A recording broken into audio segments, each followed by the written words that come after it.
This is an incredible story that seems to just haven't been recovered since the big recall. That's right. So the big recall last month basically saw Takata almost doubling the number of vehicles that it's going to recall to 34 million, the most in U.S. history pretty much in terms of auto safety at least.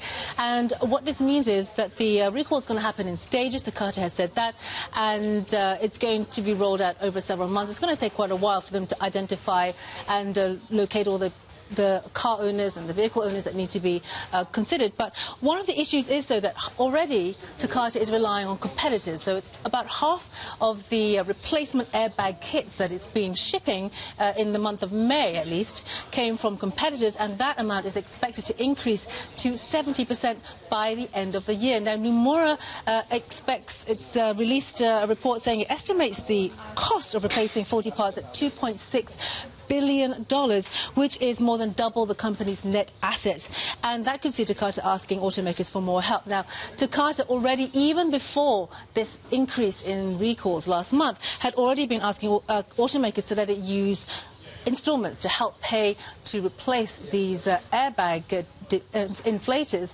And so now, with this extra burden of having to recall more vehicles, having to replace more, it's having to lean more and more on competitors, and that, of course, is not necessarily a good thing for Takata itself.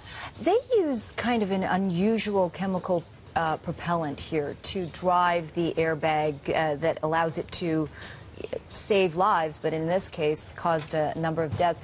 It's a little unusual, but they're sticking with it. I mean, this is kind of ammonium nitrate, right? Yeah, so ammonium nitrate. Ammonium nitrate. It's basically it's a chemical that helps to, as you mentioned, inflate the bags, but it has been found to become unstable in certain conditions, those conditions being very high humidity and moisture. Now, Takata are saying that actually this chemical is safe as long as a stabilized version is used. But, of course, there are concerns about when, maybe it can become unstable at some point. Takata is saying that it's going to stick with this particular chemical. The problems it's found in the past in terms of safety is that when it becomes unstable, it can expand, it can vaporize, expand, causing the canisters to explode. Metal and plastic shards will go flying, potentially being a danger to passengers and drivers. But Takata say no, it can be safe. The Executive Vice President of Takata North America, Kevin Kennedy, who's one of those who will be testifying in front of Congress later today in the US, said that defective airbag inflators are very rare. For driver side units, there have been fewer than 9 failures out of every 100,000 airbag deployments.